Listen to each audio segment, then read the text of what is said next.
A very nifty piece of swinging, Meredith. Very nifty. What do you think, Bob? What do I think? I got it. What do you mean you got it? For 3 weeks, I've been wondering what to call that shaggy, long-haired sheepdog of mine. I think I'll call him Meredith.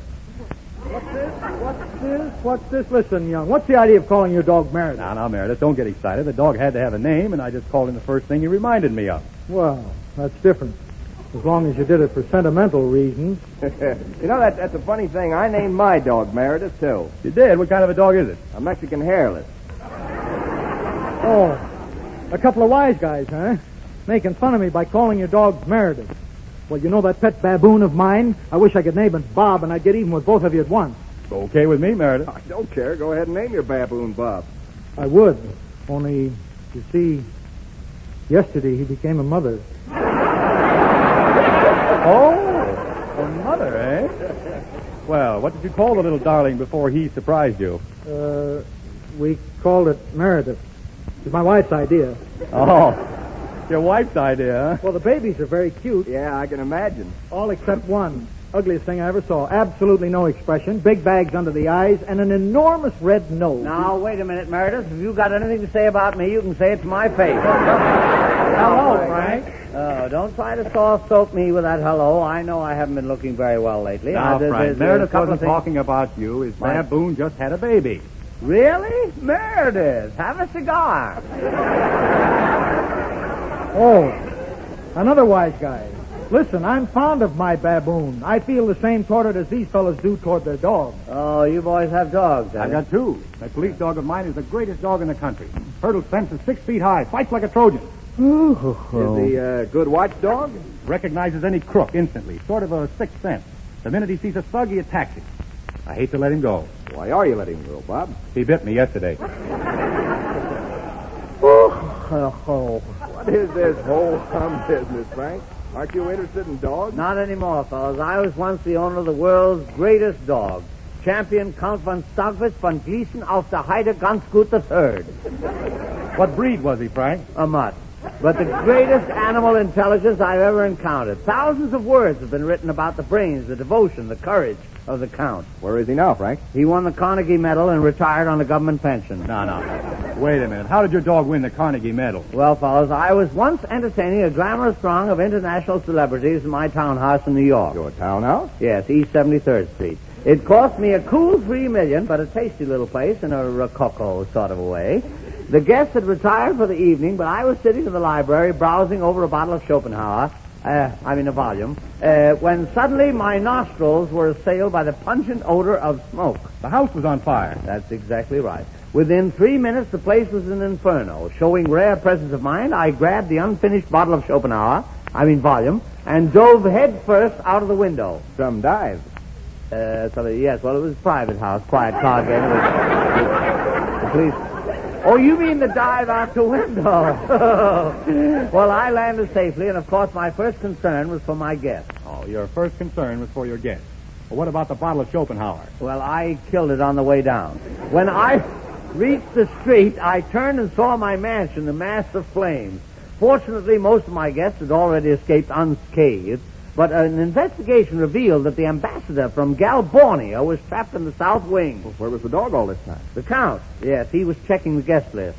And as soon as he realized the situation, the intrepid little fellow dashed into the burning building and emerged in a trice with the ambassador balanced on his back. But he didn't stop there. He shot back into the inferno and returned in 10 seconds with Lady Lockington's pearls between his teeth. He tossed them to her with a bow and once more shot back into the doomed house.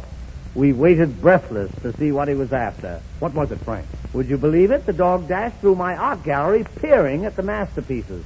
Oh, I suppose you're going to tell us he came out with a Mona Lisa in his mouth. The Mona Lisa in my collection happened to be a copy. The dog ignored it and came out with a $50,000 Rembrandt original. That was a good day's work for any dog, Frank. Not for the Count. I was patting the little fellow in gratitude when the fire marshal shouted, "Everybody back, the walls are going." I looked up at the house, and in that instant the Count broke from my grasp and dashed back into the Holocaust. It looked like suicide. We could hear the walls cracking even over the roar of the flames. Suddenly the back wall went out. The side walls were tottering. When through the smoke and the curtain of fire came staggering Count von Stagwitz von Gleason auf der Heider ganz gut III. What do you think he had between his teeth? What? My fire insurance policy wrapped in a damn towel. That's wonderful, Frank. But, say, fellas, I've got a kitten. Oh, yeah? Well, what does your kitten do? Well, nothing. She plays with a string. The cutest thing you ever saw. Why, she's the cutest kitten in Hollywood. That's a likely story. Would you fellas excuse me? I can't stand exaggeration.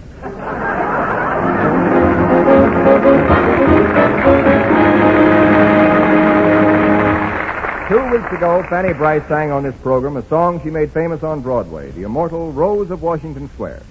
Since that night, we've been swamped with petitions for another of Fanny's Rose songs, and she's going to do it for us now. Fanny Brice sings Second-Hand Rose.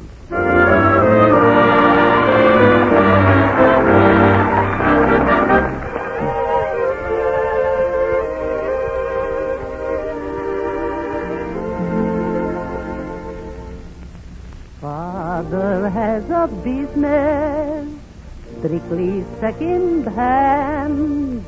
Everything from toothpicks to a baby grand. Stuff in our apartment came from Father's store. Even things I'm wearing, someone wore before. It's no wonder that I feel abused. I never get a thing that ain't been used. I'm wearing second-hand hats, second-hand clothes. That's why they call me second-hand Rose. Even my pajamas, when I don them, have somebody else's initials and them. Second-hand rings, I'm sick of second-hand things.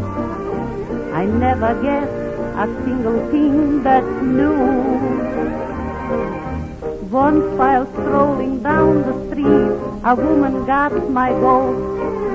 She nudged her friends and said, oh, look, there goes my leftiest coat.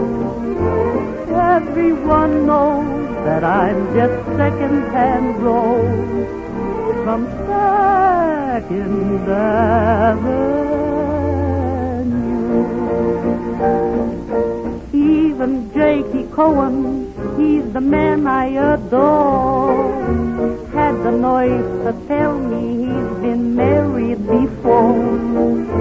Everyone knows that I'm just second-hand Rose from Second Avenue.